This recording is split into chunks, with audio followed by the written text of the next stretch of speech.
brothers, do you recall when the grasslands reached to the horizon? And the deafening roar of countless wings overhead.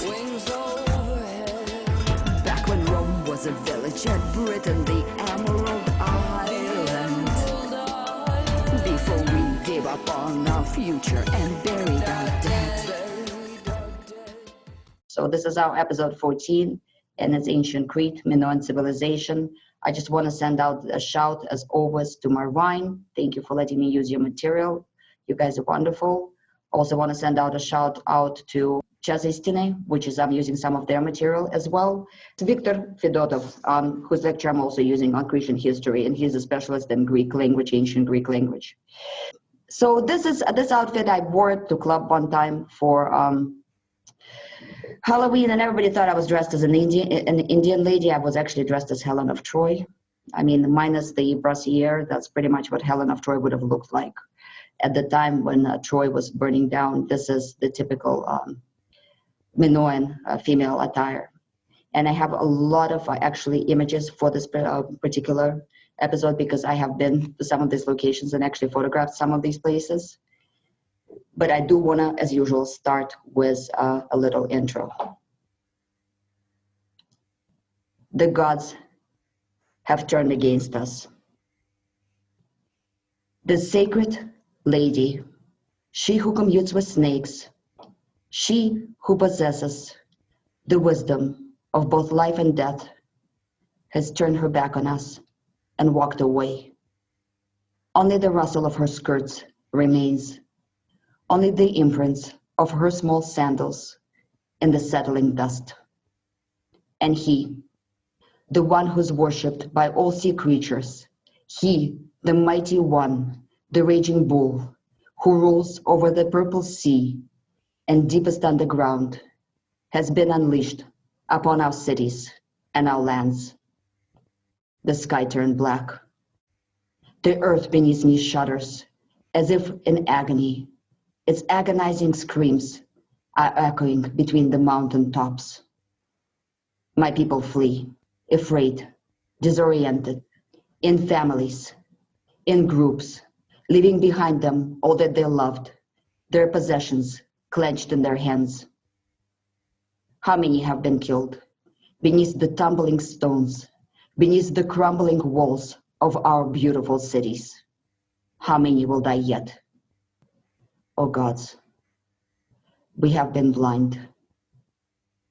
When snakes abandoned their sacred dwellings on the temple grounds, when the sea serpents threw themselves against our shore, when seagulls all as one took to the wing and circled up above, crying their litany of death, we should have known then, O gods.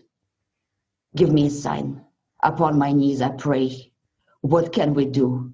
We sacrificed so many. Our knives have dulled. Our elbows are in blood, O gods. The young Apharos, Radaman born, has offered his flesh and blood, his very life in sacrifice to you, in hope that you will hold your wrath, that you will spare his people. Do you hear me? Are you there, O gods? Silence. There is no time to waste. Pass me the knife. Be still, my lord.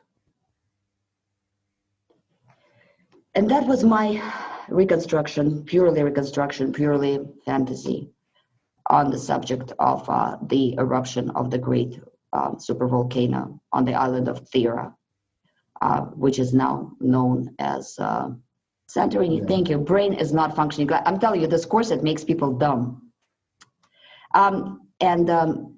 Santorini was the kind of outskirts of a great flourishing civilization that once upon a time existed on the island of Crete.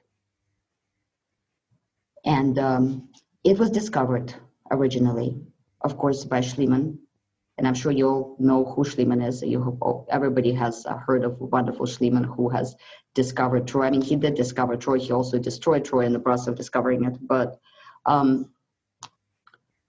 There's much debate among archaeologists whether or not he's a hero or he is an anti-hero. Regardless, he had a very good intuition regarding where to dig.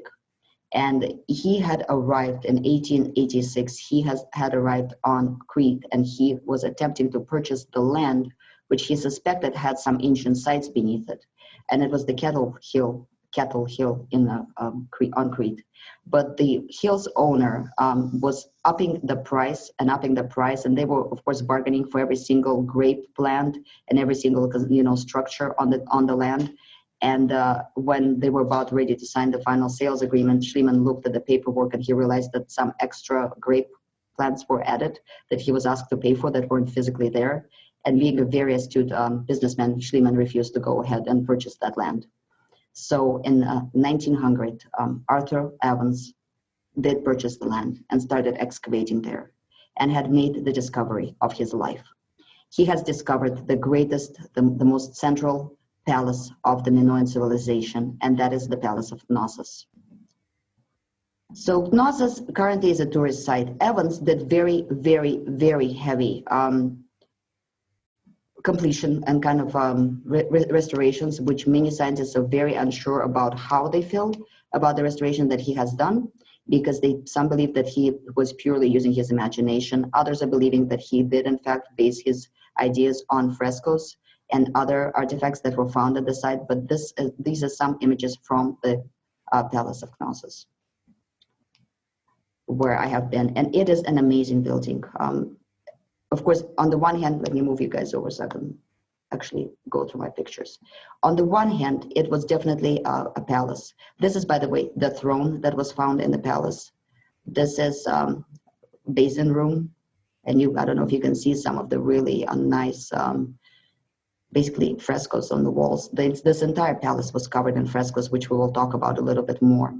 This very kind of strange looking behind the safety fence structure is actually the horns of the bull or of the orc, which was a very central creature to the Minoan culture.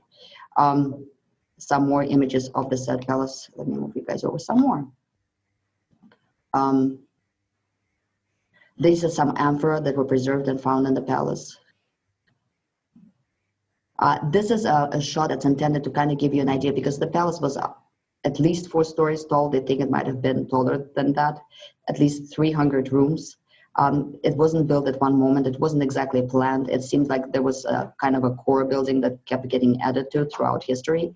And so what you had is, levels and levels and levels with complicated staircases going down and columns supporting it. Now there were skylights in the roofs, in the roof of this palace, arranged in such a way that even all the way down to the very basement, you could get daylight during daytime. This is kind of a view of what the hills look like. It actually, Greece looks a lot like Utah in all actuality. This is the famous dolphins fresco and some other remains. This right here is to show you how they constructed it. This is just the base of the wall. So the way that these buildings were built, they would put down really heavy stones at the bottom of them, and then towards the top floors, they would use sun-dried bricks, and then they would have this cement-like substance that was bright, kind of reddish clay, that when it solidified, it became very, very solid, and that's what the top layers of the buildings were built. And we will see this later in Akrotiri when I'm showing you those images. But what they also did is they ran wood planks, wood beams in between the stone. And that was in order to kind of cushion it during the earthquake, because of course the region is extremely earthquake prone. It's close up of some of the amphora. And these are large storage amphora. They're about person size. Some of them were found in the basement of the palace. You can see that those are some of the storerooms down below. And that's just kind of overall view. This is the iconic image of the palace, with the red columns. Again, the red columns are highly debated whether or not that's something that Evans himself invented, or whether or not it was actually the way that this was colored. So let's talk a little bit. Let me exit out of my screen sharing. And let's talk about a little who were the people living on this island of Crete and the surrounding little islands, such as Thera, nowadays known as Santorini. Well, the people of the mainland Greece, the ones who populated mainland Greece before the Achaean Greeks arrived, before the Dorian Greeks arrived, and people who also populated the Cretan territories were known to the Greeks and referred to as Pilatsky or Latsky. There was a couple other tribes also populating that area. Those tribes were very sophisticated. So by the time the very first wave of Mycenaean Greeks arrived to that territory, these people already had quite advanced society. And the Greeks, even though they kind of, it wasn't so much a bloody conquest as it often is, as it was a case of a typical situation when you have a very active barbarian tribe with nothing to lose, marching into a territory where people are living fairly comfortable lives. And if the conquest is not too brutal, oftentimes it's easier to just surrender and not lose your houses and your wealth and all the things you have already accumulated. So the Greeks were extremely amazed at what they found here. They found very complicated and large structures. They found advanced technology of the kind they've never seen before. And even in their later memories, Greeks refer to the Pilatsky as being the teachers of their civilization, the founding teachers of their civilization. And actually Athens, the citizens of the city Athens, always prided themselves on not being a part of the invading waves, but being off the land, so to speak, and belonging to the original population. So there's a good chance to believe that those populations had mixed and created a whole new population. But that's on mainland Greece. On Crete, on the other hand, that ethnical base remained for much, much longer because it was far more isolated and obviously separated by the sea from the mainland. So Crete itself was settled about 6,000 to 5,000 BC. It's guessed, there's many theories, it hasn't been decided upon yet scientifically, but it is guessed that the settlers came from Balkan Greece or the Cyclade Islands. The way that where Crete is located, it's really kind of the center point between east and west, north and south. So it's a very key point for trade. One thing that the civilization on Crete showed is very willingness to adapt other civilizations' innovations. So they were very open and very fluid in the way of learning how other people did things, and they adopted a lot of inventions from everywhere around them. Their influences ranged from Asia Minor to Syro-Phoenician region to Egypt to Spain and some other more far away regions. Now, of course, first time we hear about the Minoan culture is from Homer's Iliad, where he mentions one of the commanders who arrived from the island of Crete. But by the time Homer's Iliad events are taking place, Crete is actually in its decay, it's in its decline, it's the end of that civilization already. Crete has a lot of local legends and a lot of whole Greek legends associated with it. For example, it's considered to be kind of the nursery for the gods. Of course, everybody I'm sure knows the story where Zeus as a baby was replaced by a rock so his father wouldn't consume him. And while he was still a baby, there's a legend that he was hidden out on Crete in a cave. I've actually been to that cave where, there was a wild she-goat who fed him with her milk. And, these very warlike, godlike entities, Kuriats, I'm not sure if that's how they pronounce the English. I'm sure there's Curessos or something like that, stood there banging their shields to kind of cover up the sound of baby Zeus crying so his father wouldn't hear about it and wouldn't come after him and kill him. It is believed that actually Minos, the first king, and of course Minos, Minotaur, that whole legend of the giant human-shaped people-eating monster that lived in the labyrinth is very much domineering over the entire mythology of Crete. And Minos was believed to be in some versions of the legends, believed to be the first king of Crete. And Minos was believed to be descendant from his father Zeus, and he was not the only son. He actually had brothers. He had Rhadamant, whom I just referenced in my little, interpretation fantasy story. A Rhadamant born who is willing to sacrifice himself for the survival of the people. And then he also had Sarpedon, which was his other brother. Well, in one version of the legend, Minos at one point in time made a deal with Poseidon that he would get rule over all of the island, and that his brothers pretty much would go away somewhere, as a lot of kings did. There are other versions of legends. For example, there's a version of legend that there was a much older king that way predated Minos, and that was that his brother Radamant was actually that king. And so in some versions of the legend, Radamant was actually just an older, more archaic ruler of the same land. There was definitely a struggle for power between the brothers. And so Poseidon made a deal. Poseidon sent, and I'm reciting a very well-known legend, but of course he sent an outstandingly gorgeous bull, as a lot of gods seem to do in a lot of Greek and Neo-Greek mythology. For some reason, it's always bulls that women always have strange relationships with, right? But he sent a beautiful bull, and the deal was that Minos gets the rule of the island, but he sacrifices this bull immediately back to Poseidon. Well, Minos didn't want to sacrifice the bull. He hid the bull and sacrificed another bull, and Poseidon got very, very angry. And so he made Minos' wife, this poor lady, just lost her mind and was completely enamored with this bull and just wanted to have relations with this bull in any way possible. And of course, on this island lived a very well-known and very talented inventor. And his name was Daedalus. And he was the one who came up with a wooden cow that the poor queen could climb into and pretend to be a cow so that bull could come and copulate with her. And as a result of this unnatural copulation, the little baby, the firstborn of King Minos, with little horns and big teeth, for some reason, flesh-eating bull-like creature was born, and that was the Minotaur. And of course, Minos could not just throw him out of the royal family. He was technically his firstborn, and it was his fault. So, but he couldn't keep this creature around his people either, so he locked him up in a labyrinth where the poor disabled child was pretty much suffering for the rest of his life, being fed nothing but pretty girls and pretty boys from mainland Greece, until our great, Theus came there and by the means of seducing and completely lying to the king's daughter, escaped and killed her older brother.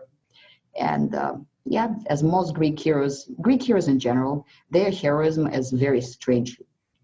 Their heroism is not very moral, at least not by our today's standards. Usually, just as a side, usually to be a hero in Greece just meant to be very different in some way. Either you're super strong, you're super angry, you're super smart. You don't have to be a good person. That's the thing. You just got to be super something, right? So that was the main legend that was associated with the island, and there's some speculation that some of this harkens back to to kind of ancestral memory of later Greeks of a time when Crete was a domineering naval power around the region, and when they actually did have to pay certain dues and possibly even send women for the royal, weddings or for the royal harems if they had such. We don't know what kind of family arrangement they had, and that they had to send probably young men to fight. It was a part of the Cretan army, but and that possibly the slaying of Minotaur symbolizes the freeing of the mainland Greeks from the tyranny of their Cretan oppressors.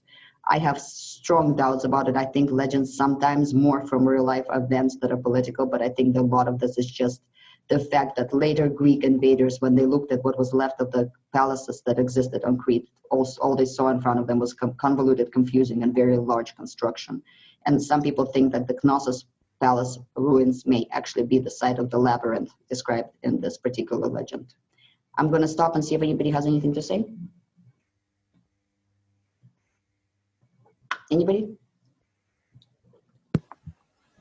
Yeah, I saw a documentary the other day on speculation that the Minoan culture is what Homer may have been referring to when he was talking about Atlantis.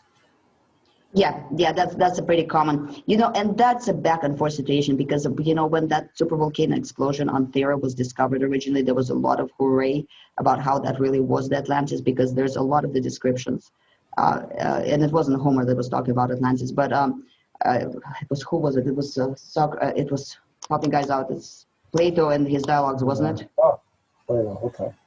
But anyway, sorry, just to correct you real quick, but there's a lot of features of that particular island that is very akin to what is described on the one hand. On the other hand, the location is not quite matched. That's still up for debate, and they keep moving the dates back and forth.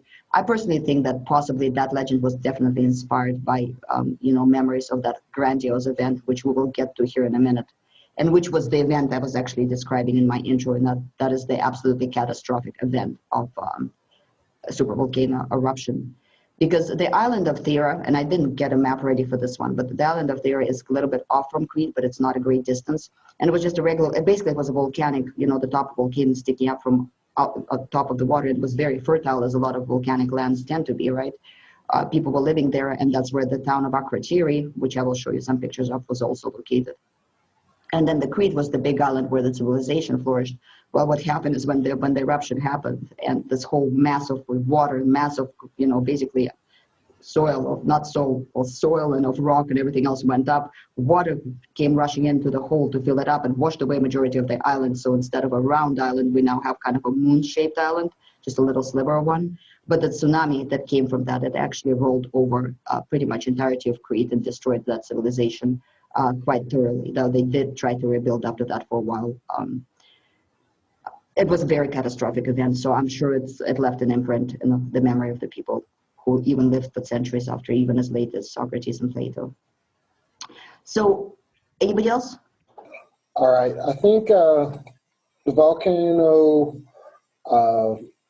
spewed about 100 square kilometers of material, and that dropping into the sea would create quite a tsunami. I think the island's 63 miles from Crete. Right. So that, and I'm sure it didn't get, because Central Crete's got some pretty high mountains, but I'm sure it did the agricultural lands awful things. So before, and that's kind of towards the end of our little episode, because, and by the way, guys, we're going to run over today for sure. If anybody has a problem with it, speak up now or forever hold your peace, please. Oh, no, just a continuing note. Daedalus' son was Icarus. The what? Daedalus. Oh, yeah, absolutely. No. Do you want to just expand on that a little bit? Yeah. So when they had to flee from Crete, because Daedalus was in some pretty hot water, and so he took his son Icarus, and they made some wings to fly to the mainland. And his son was a little ambitious and flew a little too high. Yep. And there we have the story of Icarus. And if I remember right, or if I recall, I believe Daedalus eventually wound up in, I think he wound up in either Rhodes or where? I thought it was Egypt for some reason. Egypt, or I thought it was Rhodes or. Well, if we remember, well, somebody Google it. Yeah. All right. So yeah, no problem. So moving forward, unless somebody else wants to jump in, I just want to finish with the legends and kind of move forward, because there's so many legends associated with Crete. Really, if we just started talking about the legends, we'd spend the rest of basically the next hour talking about that. But the ones that I think are very important is the whole idea of the bull being a very central character to the whole concept of Crete, even, thousands of years later, when the very memory of the Cretans as actual people has long since vanished from the mainland Greeks. And, as I showed you, those horns, those images of bulls were very important. They decorated all over the island. All the palaces were decorated with horns. Bull cult was very much practiced. There's a lot of frescoes of the bulls, actually. And so there was two main cults really on Crete, and people meaning scientists believe that Poseidon is possibly not a Greek god, but it is actually originally Cretan god. It's a god that, because on Crete, Poseidon was really depicted in two different ways. There was the kind of the connection with mainland European, kind of Northern European farmers and hunter-gatherers who had this whole cult of the orc, of the bull. But also there was a kind of a obsession with the octopi on Crete. So what you had is a really weird deity that was merged it was almost a merged entity that was half bull, half an octopus, and it was mostly a chaotic entity by the looks of it. Because the goddess, the sacred lady that I mentioned in my intro, she's the other character that is very prominent in Cretan artwork. And I'm actually going to really quickly share screen, and hopefully I can find the right. I'm not going to share these in any particular order, but that way when we're talking about it, I can at least kind of give you guys, nope, not sharing the wrong album here. But at least you guys know what I'm talking about when I'm talking about these things, and then you can tell me, wait, you need to go back to this picture and show it to us. I think this is the one I'm going after. Okay, let me try to share one more time. Yeah, the sharing feature I think on Zoom needs to be a lot more streamlined. Because either that or it's user error, right? It's one or the other. Okay. Oops, wrong one again. I'm not having very good luck with the sharing thing. I need somebody behind me running slides. There we go. Okay, so this is some, that's from the museum that's nearby from Crete. These are some of the objects that were found from there. And I took some of these pictures really close up to show you the fine jewelry craftsmanship and jewelry making details, like the beads, how well they're made. This is from the middle Minoan period. These objects, these are some of the frescoes that were removed from the actual Knossos Palace, and on a nearby island, there's a museum where you can look at those frescoes close up. Of course, a lot of imagery of bulls. Oops, I went too far. I went too far. But in general, you know, the Minoan culture in general seems to be very, they loved life. They loved life, they loved nature. It's the only archaic culture, and very archaic culture, that really celebrated life, and that had a lot of animal imagery. So this image right here is called the Three Graces. When the archaeologists first found it in the early 1900s, and some of the other similar images from Crete, they were shocked, because to them, these ladies looked very much like the Edvardian Victorian corseted ladies that they saw around them or had recently seen. And so there's even one famous fresco that I'm dressed as, that was named the Parisian. I don't know how well you can see this, but there's some, you know, acts of, you know, offerings being made. And you can see where the little chunks are. That's what remains of the fresco, and then everything else is reconstruction that they were able to make from the residue paint. That's the actual dolphins, the ones that I saw. I showed you the big panel of the dolphins, but that's an actual chunk of that fresco.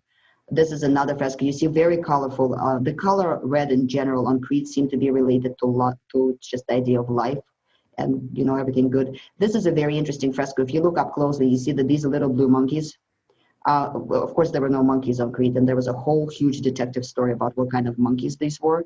And for the longest time, scientists thought that they were imported from Egypt, but then it turned out that they were actually Indian monkeys, because a biologist came by and said, look, these are definitively this kind of monkeys, and they were actually probably imported from somewhere near Harappa, which is quite a trading network. There are many frescoes, so that's not even anything. But there's a lot of very fine artwork that is associated with these people, and I'll go over some more of these ones. But this is just really fine jewelry. I mean, these people, this right here are the votive offerings. This from a slightly later period, when people would make offerings to a temple, a healer temple. If their body part was hurting, they would make kind of a replica of that body part and then donate it to the temple, with the idea that the gods will, you know, replace their bad body part with a good one. And that was really common throughout Grecian history. This is some of the pottery from the later Minoan period. Let's see. This is early Minoan period. Their pottery was very finely made and in high demand all across Egypt, all across Syria, and all across Phoenician territories, because they had very beautiful floral ornaments, especially during their heights. This is a very famous it's a very itty-bitty little statuette, but it's just very beautifully, delicately made, and it's of a person kind of. They had these games where, when we go back to the palace, where people jumped over the bull, and they think that this is either an acrobat or a dancer, or it possibly is a person in action of jumping over the horns of a bull. This is one of the famous bull frescoes reconstructed, and this kind of shows that game a little bit. I don't know how well you can see on this picture, but so usually, just like in Egypt, the light-skinned figures in Minoan and Mycenaean art were the female figures, and the darker skinned figures usually were the male figures. That just wasn't the way that they were depicted. So clearly from this fresco, we can see that both men and women participated in various rites and sports type activities on the island. But they had in the courtyard at Knossos in particular, they had this ritual games when they would have a bull, and that's where our modern, toreadors in the Spanish corrida originates from. But they would release a bull, and then the dancers or the jumpers, they would have to grab the bull by the horns, somersault over its back, and wind up safely behind the bull, which I'm sure was not the safest pursuit for the young people, but it was very much a favorite sport and a ritual. These are ritual weapons that are oftentimes associated with the palaces, and only with the palaces. It is believed that these weapons represent an older time period when they were actually functional weapons, but by the time these ones were made, they're absolutely enormous. They're bigger than a person's height. They were purely ceremonial. They were there for looks, really. I mean, it's something that the palace guard most likely carried around to look pretty. But these are smaller versions of the same kind of ceremonial butterfly style. And this style right here, it comes from mainland Europe in general, not just Greece. And we will talk a lot more about this particular style of kind of a weapon, an axe, when we get to mainland Europe, because there's a whole funny story about a certain renowned archaeologist who went to little esoteric and started claiming that those were actually representations of butterflies and not actually weapons, because she wanted to believe in the mother goddess and how she was, how European culture was super nice before Indo-Europeans arrived. Some of the statuettes and that's different vessels, again, a lot of bulls in their artwork, non-stop bulls. Glass work, they had very fine glass work as well, also very popular export. These are the goddesses I was talking about. These are representations of the lady and her priestesses. They were usually depicted in very convoluted outfits. They had little blouses on, their chest was exposed. They had aprons, pleated skirts that were very long, corsets on, intricate hairstyles or intricate hair garments. And then they usually had snakes. They were always associated with snakes. Like you can see, this one has snakes crawling up her arms. This one is holding snakes, and there's just tons of those statuettes all around Crete. Again, more bulls. This right here, if I remember right, is Ring of Minos. It was found somewhere in the palace, and they believe that maybe it was actually a stamp or, gosh, I just lost the word.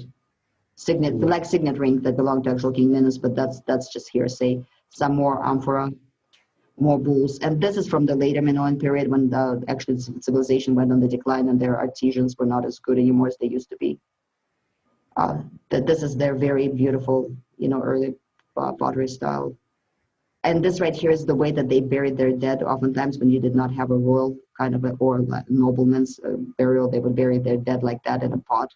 Some of these were actually human sacrifices. We will get to that here in a minute. Oh, and there's one more thing I want to mention is there are a lot of parallels in imagery with Çatalhöyük when we talked about Çatalhöyük and the mother goddess. Well, there they had lions, here we have bulls, but the mother goddess and the snake seems to be, I personally, I'm not sure whether or not that particular character, that very thin-waisted kind of fine-figured character can be really seen as a mother goddess. As we have seen, mother goddesses are usually a little bit more plentiful in the mass and a little bit more abundant. This seems to be much more, it seems to be a much more astute female figure. She's not necessarily youthful, but she's definitely not very maternal.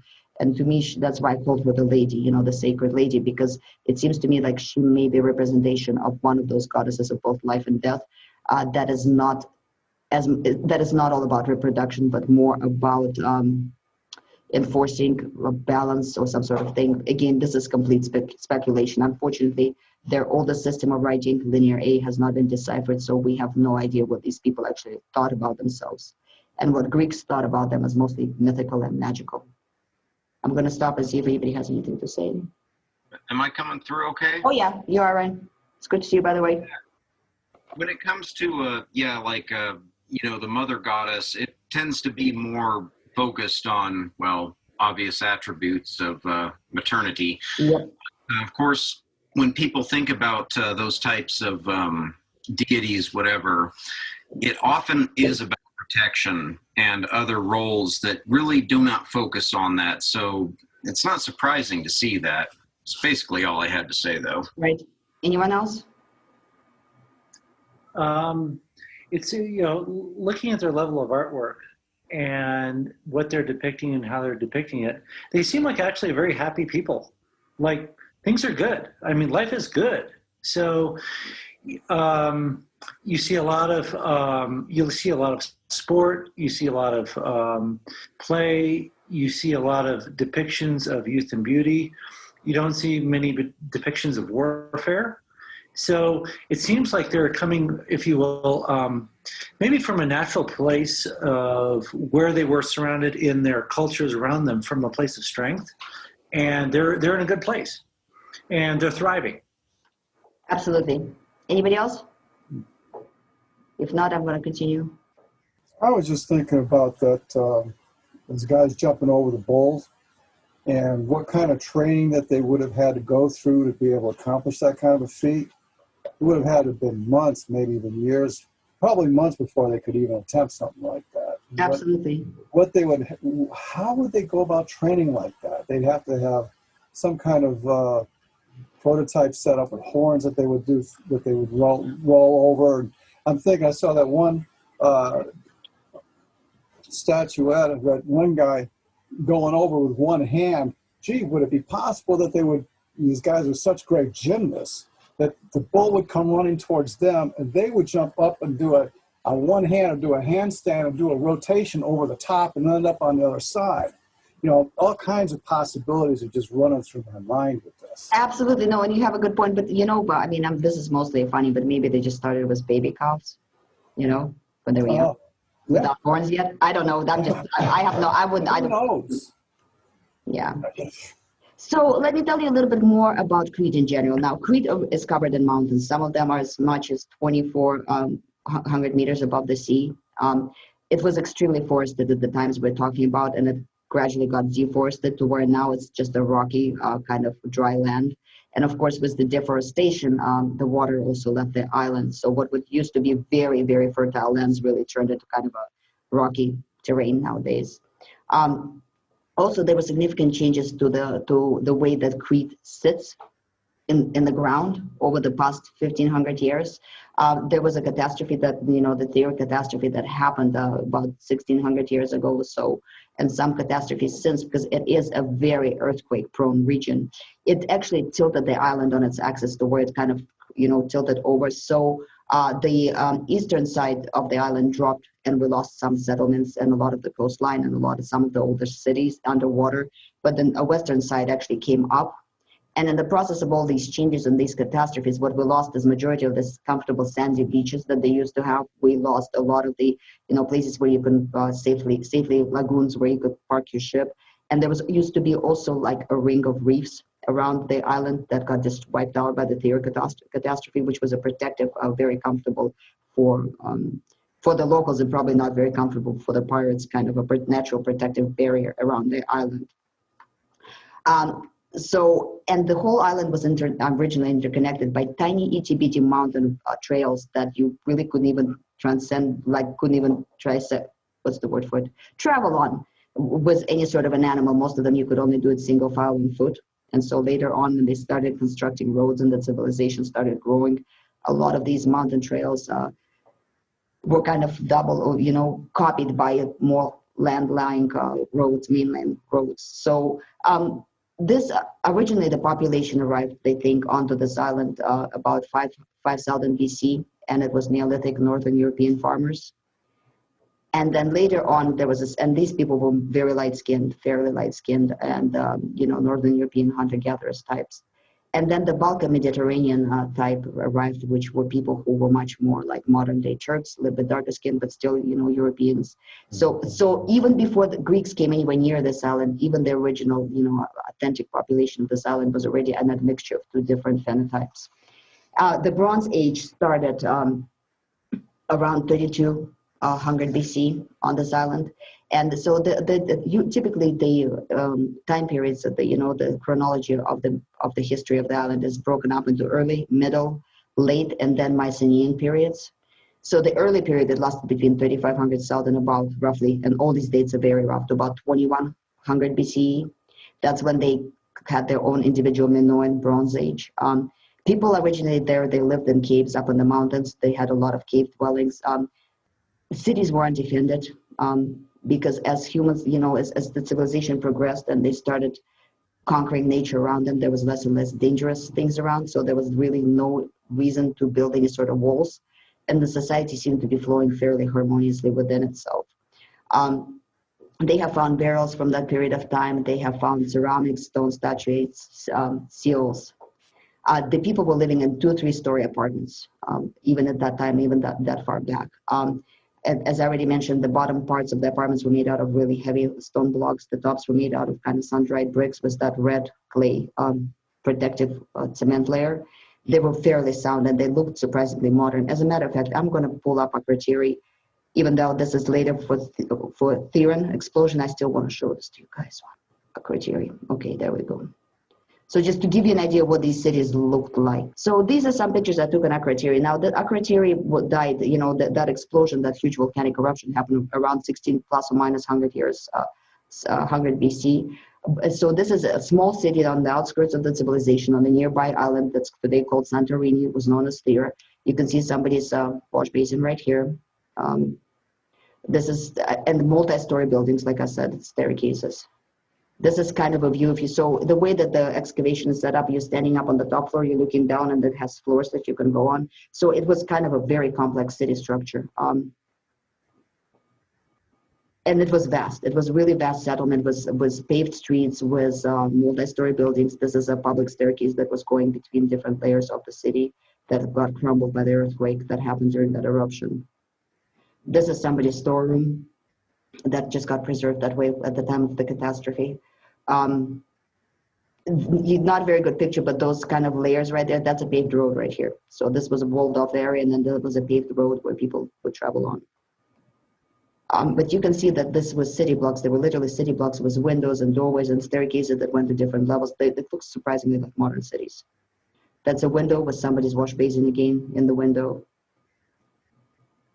This is a very touching image. So when the actual eruption was happening, people were, because there was first earthquake tremors, so people were trying to escape. They were trying to get off the island and go to mainland Crete, which was probably not a very good idea, but they were trying to take their belongings with them. And these are somebody's bed frames that they stacked together and tied together. There's even like little residual remains of ropes there that people were trying to take their bed frames with them. I mean, these look so modern. Like when I saw those in real life, to me, it was just a very poignant kind of picture.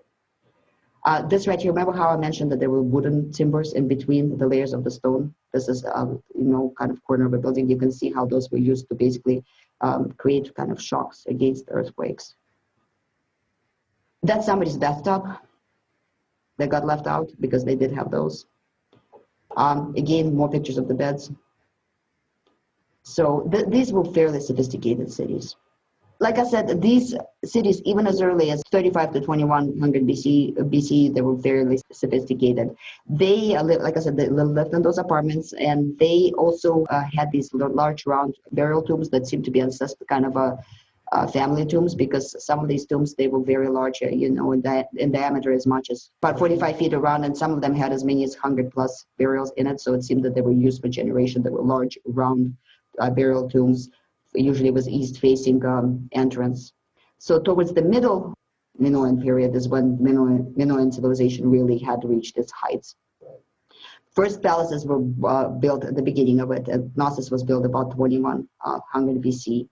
And around the palaces grew huge cities. So you had just that smallish palace complex. And inside the palace complex, they had grain stores, they had other goods stores, they had, craftsman shops, craft shops.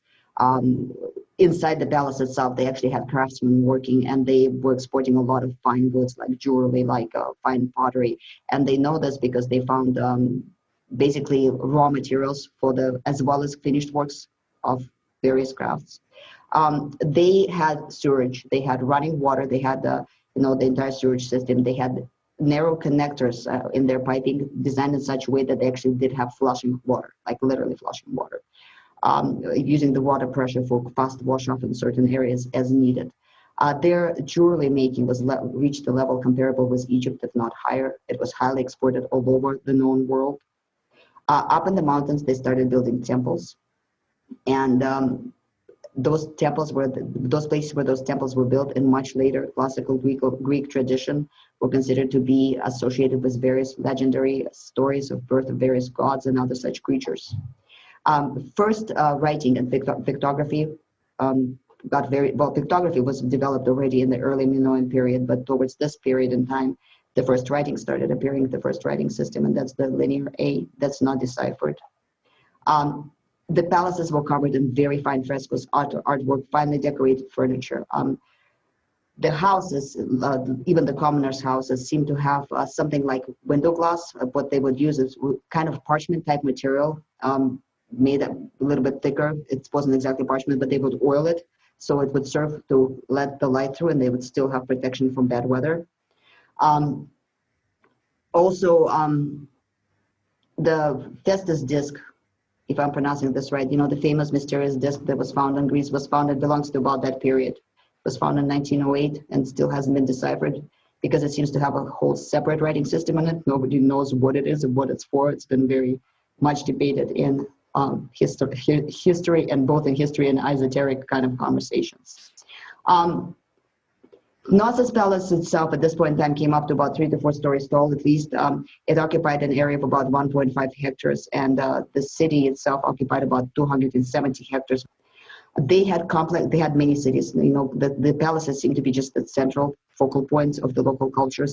There were many cities and towns scattered all across the island. They had complex road system that was well maintained and was guarded, obviously guarded by some sort of city guard or some sort of ruler guard, basically police. They had controlled traffic. They had a standing army with chariots, some of which were found in Knossos. It seemed like the entire territory was either at peace with each other or united into a single state. At the very least, there's no signs of warfare anywhere. There's no military. I mean, they had a standing army, but their standing army seemed to be mostly outwardly facing and mostly involved with maintaining order within the cities and within the territories themselves. They had slavery, but very minimal slavery. We know this because there's some inscriptions found about missing slaves, and that's later from the linear B writing, which was deciphered. They had a measuring system that was probably borrowed from Babylon, but it was very uniform and throughout the island. Despite the fact that they had slavery, most of their labor seemed to have been performed by hired hands, basically by skilled craftsmen and builders rather than slave labor. Slaves seem to be more domestic servants in the society. And it seemed like a lot of the population was actually literate because there's domestic dishware that's found with, writing on it. That was obviously basically somebody putting their name saying, this is my plate, don't touch, sort of thing. So it seems that there was a high level of literacy even among the common classes. What's interesting is that a lot of the modern toponyms on Crete are not related to modern or ancient Greek, and they think that they might have survived from those times to the modern day, and they can be used to try to reconstruct at least some of the original language. The language, by the way, the language group of this particular territory is not related to any other language. They can't decipher it at all. It's not related to Indo-European. It's not related to anything else that they can tell, as far as they can tell from what little they can decipher from Linear A, the original writing system, which is mostly just the names of gods, which oftentimes do coincide with the later Greek deities. And so this was the period when really the society had reached its peak. I'm stopping to breathe and let somebody else talk for a minute. David wants to jump in, so I'm going to silence real quick. There's very limited evidence for warfare, but they think there were at least 4 states, even at the height. Basically, the earthquake, the eruption and associated earthquakes was about at the end of the middle period, when they were at their height. About a century later, the Mycenaeans would come, and it would basically become a Greek culture, or at least a Greek, conquering class. Like I say, about 100 years after the eruption, they would come in. Anyone else wanted to jump in? Some of these cultures, they do seem to have an underlying theme of they are actually in many ways very similar to urban cultures of today, which I actually didn't realize at first, but that's always just kind of fun to think about. Definitely. Nathan? Okay, can you hear me? There you go. Yep, there you go. Okay, just quick question. Do we know if they had anything of a navy of sorts? Mm-hmm. We'll American... get to that in a second. They had the most advanced navy of all the entire Bronze Age, except the Phoenicians. Anyone else? Okay, then I'm just going to kind of move forward with this.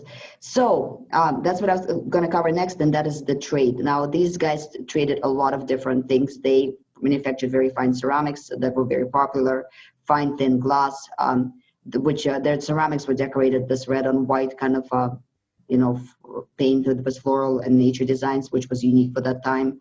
and they were super popular in Egypt and Phoenicia. They also exported jewelry. They exported bronze items. They had very fine craftsmen. Their craftsmen, it appears, were very well known across the world of that time. They also were a major breadbasket for the neighboring nations. They exported such things, and that's not all of them, but they, for example, olives and olive oil, grapes, wine, crops such as wheat, barley, chickpeas. Also, there's some suggestions that they also exported poppies and opium poppies. They imported bronze from Cyprus, gold from Egypt, ostrich eggs, either from Egypt or Africa in general. From Spain, Cyprus, they traded with Spain, Cyprus, Troy, Hittites, which is a huge network. And there's good indications that there were Minoan craftsmen settlements abroad. They had the greatest fleet of their time. Their fleet absolutely dominated the region. And I actually have a picture, which if I can make my stupid picture sharing work, that will be even better. So we know that they had a very advanced navy. Because we have a bunch of frescoes, we have a bunch of seals. They had very advanced ships. They had huge fleets of ships, and these ships is what ensured their trade. B ensured the safety of the island. Nobody dared to come anywhere near this territory, for as long as they dominated the seas. What happened when Thera actually erupted? They think what happened is a lot of the ships were docked at that time, on the shores of Crete. And when the tsunami came, the entire Cretan fleet, the entire Minoan fleet got lifted up, thrown up against the mountains towards the middle of the island and just smashed, leaving the island completely defenseless against any potential invasion, which followed shortly after. It's kind of like with the Great Armada, right? Once you lose all those ships, rebuilding is such a daunting task, it's almost not worth it.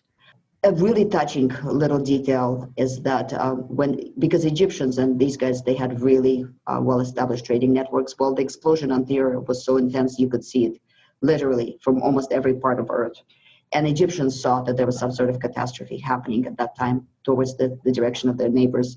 There's some indications that the Egyptians at the time actually tried to launch a rescue operation to the Cretan island, but by the time they got there, there was nobody. I mean, it took long enough, Egyptians were not the greatest sailors on the planet by far. But by the time they got there, there was really nobody left to rescue. I mean, people either have fled already on their own. For example, in Akrotiri, there's no signs of that, they haven't found any bodies, but the entire settlement is buried in layers, and I mean layers like meters and meters and meters and meters of ash deposits. But it seems that people were able to escape because there were significant earthquake tremors before the actual eruption happened. And these people were fairly used to earthquakes. I mean, there's some indications that these palaces, these cultures were destroyed multiple times by earthquakes, and then people just came back and rebuilt. Well, they also came back and rebuilt after this eruption, but the rebuilding was not quite as significant as it had been before. It seems that there was quite significant population loss. And then from mainland Greece, successive waves of invaders started coming in. After the eruption, about 50 to 100 years after the eruption, there's signs that this time the palaces were severely looted. The Knossos Palace held out the longest. It seems it's the only one that survived out of the four main kind of centers of that civilization. And there's some indication that there was some either internal uprising within the population, or there was some sort of a war between the invading mainland Greeks and the local population. Bottom line is what we see is population decline over the next couple hundred years. The ceramics get a lot rougher, less refined. The palaces are obviously looted, burned, and fall into disrepair. Then they build again, but got kind of jumbled way, and then just the culture in general starts decaying and kind of basically falling apart. What else was I going to mention? I mean, that last period, is when you have clear archaeological signs that there was actually Greek presence on Crete. They find archaeological finds there. Oh, and that's very important part of the story, which is what I started with and I forgot to talk about. So in second half of the 20th century, a very important find, because Arthur Evans, when he originally found the Cretan civilization, he kind of went along with the Vicar version of a prehistoric, pre-Indo-European Europe, that was a super peaceful mother goddess worshipping civilization that knew no violence, knew no war, lived super peacefully until the evil Indo-Europeans rolled in with their chariots and killed everybody, right?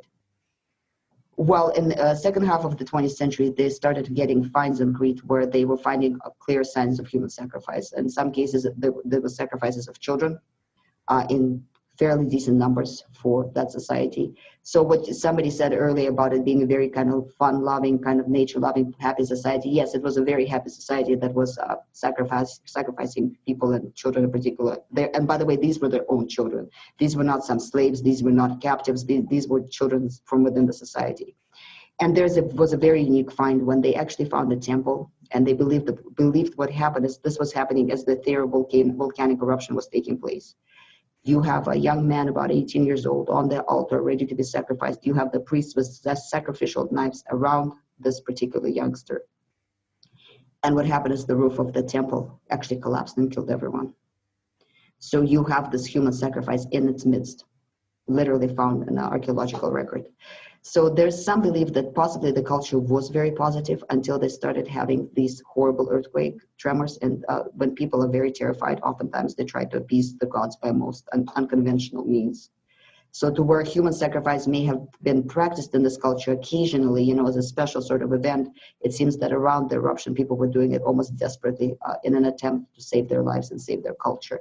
And when I was, putting together my little presentation at the very beginning of this episode, I was thinking about that moment, that moment of absolute terror when we've already sacrificed everybody who we usually sacrifice. And why not find somebody of more or less royal blood that we can offer as a sacrifice to the gods in hopes of stopping this calamity? And of course, if my story was a fiction story, it wouldn't end well because the roof of the temple fell on them all and everybody died and the eruption proceeded. So, from 1800 BC roughly and on, there was successive waves of invaders. Minoan resistance was suppressed, palaces looted, and Bert already mentioned that.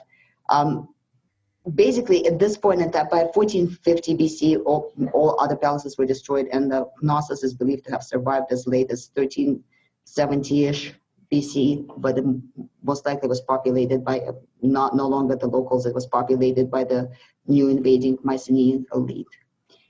And this amazing culture, by the time that Homer was writing about it, has already hit its decline and has already pretty much ran its course. But as Nathan has mentioned, a lot of these early cultures seem to have this recurring theme of very advanced technological, almost modern urban societies that for some reason all collapsed right around the same time. And I think that's more or less everything I have at this point in time, unless somebody else.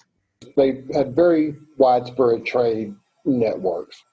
With the tidal waves that accompanied the eruption, by that time, Crete was beginning to get deforested.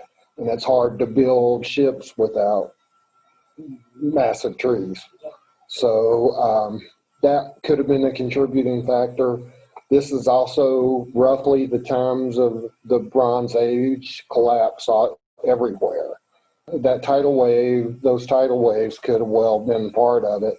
And at about that time, 1300 or so, you start getting the sea peoples and all that kind of thing. So just some thoughts, no real definitive answers there, but right.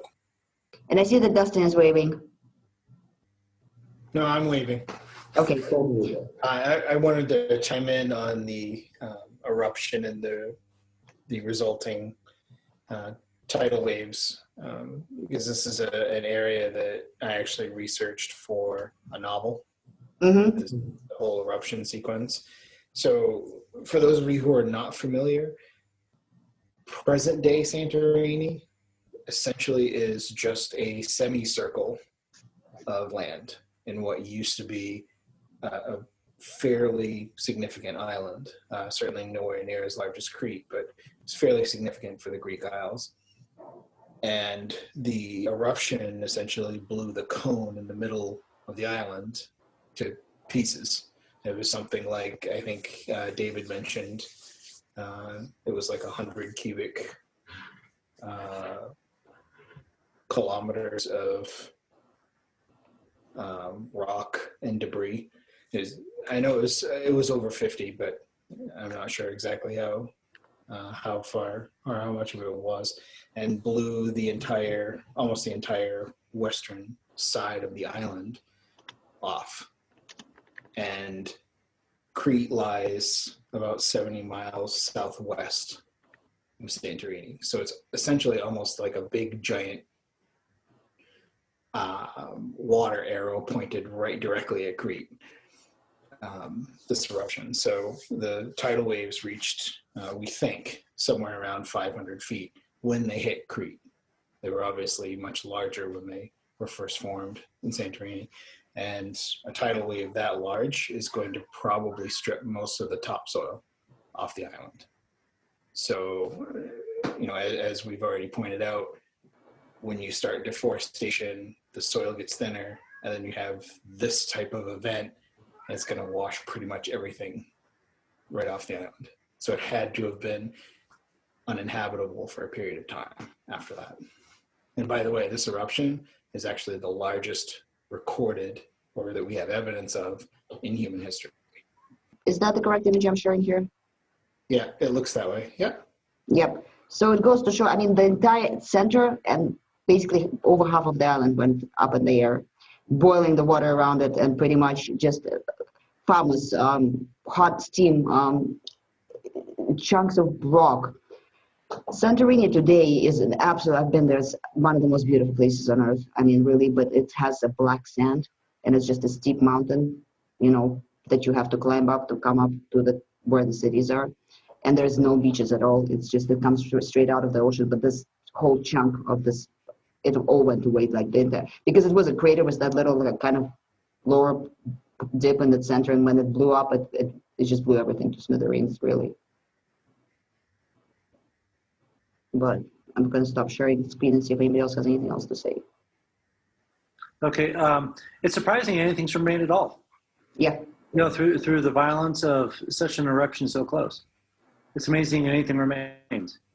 So trying to piece together a story of a civilization with so little left, that's pretty tough. Definitely. Yeah, and just speaking briefly to what David said a moment ago, more contemporarily, you look at the need of Britain, the English, in their in building their Royal Navy to harvest the New World for material to build their navy. It's about resources and requiring resources. Absolutely. Anybody else? David is jumping back in for a second while anybody else thinks about what they want to say. And that could have been the catalyst. The Eastern Mediterranean at that time was basically the hub of Bronze Age culture. You're getting tin from Britain and Israel, and so there was a lot going on. That event may have been what eventually brought the trade, because it would be considered, quote unquote, a dark age up until the Iron Age really got kicked off. And that's by the time Homer actually wrote about 700 when history actually begins in most places. Yeah, so that event might very well could have been what ended the Bronze Age, or the classical Bronze Age. Anyone else? I just have a quick question. I have a quick question about what kind of laws they used for their society. It seemed like they were really happy and peaceful and prosperous and all of that. What were the laws that they were using that would have prevented like raiding and pillaging and those kind of things that some of the other societies that weren't so fortunate were having to deal with at that time? Yep, and that's a very valid question. Well, we only have really one way to interpret, because their original writing system, Linear A, is still yet undeciphered. The reason why Linear B, which was using basically the same similar writing symbols, but they couldn't decipher it either until somebody thought about actually using a Greek alphabet, kind of.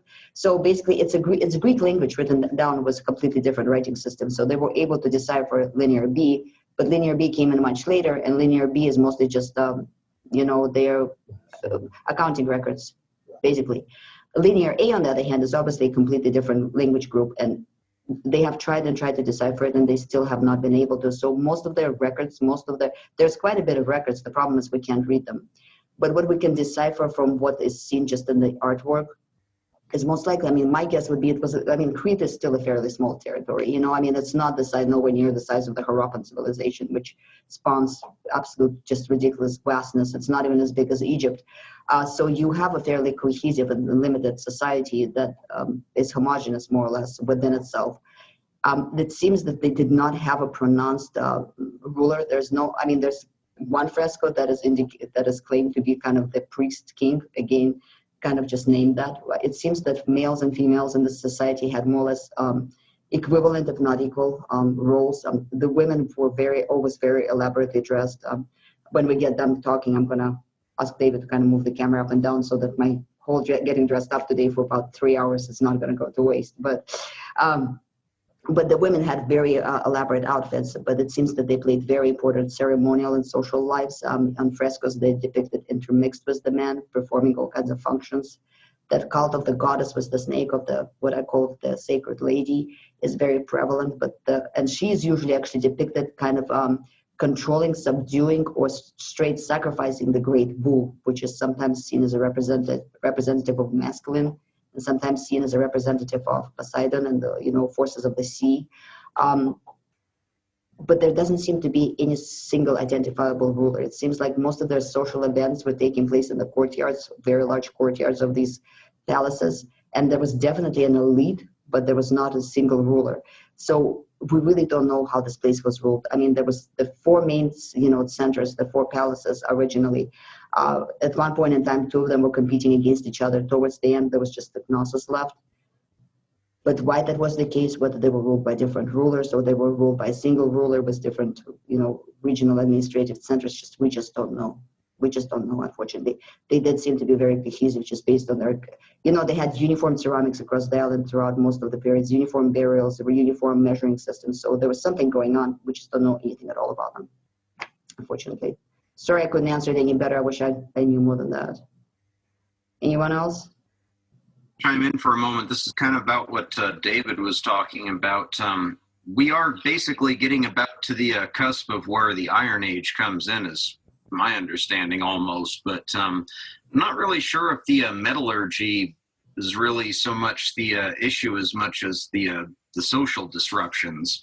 But it seems that right about now, so to speak, that's basically when people started to work with iron. I don't know why they abandoned bronze, to be honest, but They've never, well, here's the thing, they never abandoned bronze. And maybe, Luna, you can pitch in on this if you know a little bit more than I do, but from what I understand, that the Roman armor was made out of bronze all the way until more or less the end of, the very beginning, if not the middle of the Roman Empire, because bronze in general is a better defensive metal than iron. It's quicker and cheaper to make. It's more absorbent of shock and various impact, from what I understand.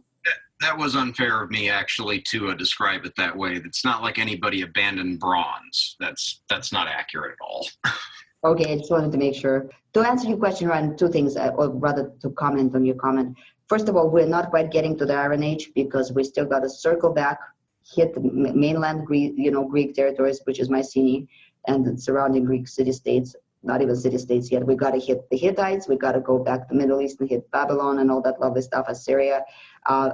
Go back around, so from Hittites, circle back over to Egypt and the lovely conflict that commemorated was the very first official peace treaty between Egypt and Hittite, where each side claimed their own victory, when in reality it was something like a tie with slight victory, slightly on the side of the Hittites. And then we're going to come back to Greece, where it was the, Troy. We still got to hit Troy too. And by the way, David's been doing absolutely ridiculous amounts of research on Chinese history, which I will admit I know nothing about, but he has been, trooping through it. And there's so much there that my head is my head is starting to split in half, but he's going to be presenting early Chinese history, because that's where I kind of hide my tail between my legs and go, no, I don't know anything about this. But so yeah, we still got to circle around. But yeah, I mean, as far as timing wise, as far as timeline goes, on the other hand, we are getting, at the end of the civilization. That's when the Dorian invasion is going to happen into mainland Greece, and the Bronze, and the Dorian Greeks, of course, brought with them iron, which was partially a factor. The bigger factor was just the fact when you have hordes of hungry, angry, and desperate barbarians at your gates, and you have a settled civilization. Generally, settled civilizations do not fare so well in that competition at all. But yeah. Anyone else? One thing I did notice on the original Emperor, the one as big as people, it had many loops on it. And thinking about that, I can only assume, which you know what that makes me, but it was those loops possibly for securing them and movement. I've never seen that many before. I think they were more for securing them in balance, because we're talking about A, an earthquake-prone territory, B, I mean, some of those amphora were not the most stable things. And shipping also, that's another factor, shipping. If you have these things on deck of a ship, yeah, that's a good point, David. You want to secure them more or less, comfortably. But these things were huge. I mean, they were huge. These were industrial-sized transportation, containers, basically. Yeah, I've never seen ones that large and also with that many loops on it before. But that's a good observation. I've seen some shipwrecks where they found the ships, and the emperors they had were the smaller ones with the pointy bottoms they normally use, and looks like they're in the ship just like leaning against each other when they find the ship that's on the bottom of the Mediterranean. Right. Maybe with some straw around it or something. Absolutely, that makes sense, yeah. And there's just a couple more images I wanted to share that from mine. So this is very signature. I was talking about octopuses and octopi being very prominent in, their artwork. I mean, these are some of the most, clearly iconic images of that nature. And also this is, again, the similar kind of cultural reconstruction of what their beautiful women were supposed to look like, and that's what I kind of modeled my that, and of course some of the frescoes my today's little attire on. But you see those very specific signs, on the cheeks, they were decorative. And by the way, the makeup that most of this, because it was very, very popular, very highly looked, because women were supposed to be light skinned, right? I mean, to be tan was meant that you were a slave. So the women would paint their faces bright white colors, and of course using lead-based makeup. And from what I remember, lead-based makeup is actually lovely to put on. Now, what it does to your skin over time is a separate subject. But this is actually a mirror, and this is from the Athens Museum, but this was some beautiful woman's mirror, so that's what she was probably looking in, when she was doing her makeup. Pretty much, yeah, I think that's everything I have, unless somebody else. And I'm going to do like a little presentation of my little dress. Just wait for something. Yeah. Like I say, it would be. Okay. All right. They had these very kind of fancy corsets. Their dress was, made up of pleated skirts, usually made out of linen. Of course, sandals on their hands, a lot of elaborate jewelry, very elaborately styled hair. They had these blouses with the corsets over them. They had little aprons that went over. I mean, it's a multi-layered outfit, and then a little sash that goes over your apron. So, and the blouses, of course, had puffy sleeves. They were very finely made for that time period when, the first explorers, the first archaeologists found these frescoes. They were just in shock.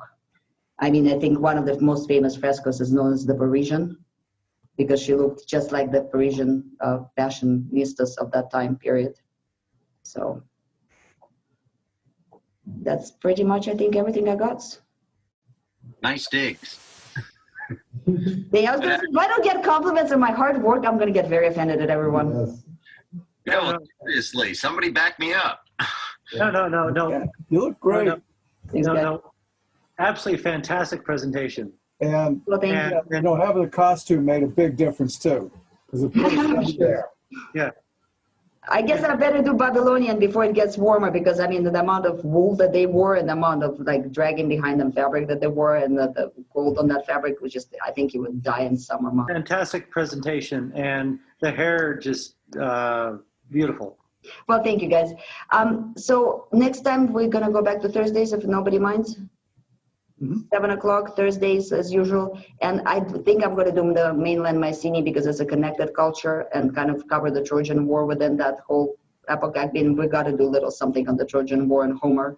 And then we're going to go to my favorite Hittites because I just love, I'm sorry, Hittites are just cool. They're just cool. All right. Well, thank you so much, everybody. We went 30 minutes over. I appreciate everybody hanging in there, and take care. And we will see you next Thursday. Wonderful presentation. Thank you. Thank you. Thanks, everyone. Thanks. 30, Really got a lot out of it. Thanks a lot for your time.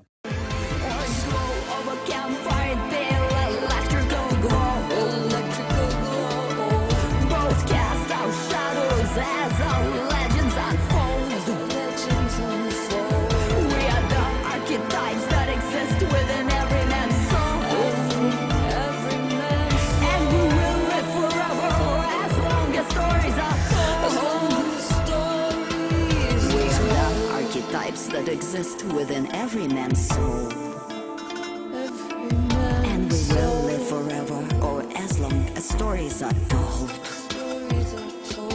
We are the archetypes that exist within every man's soul.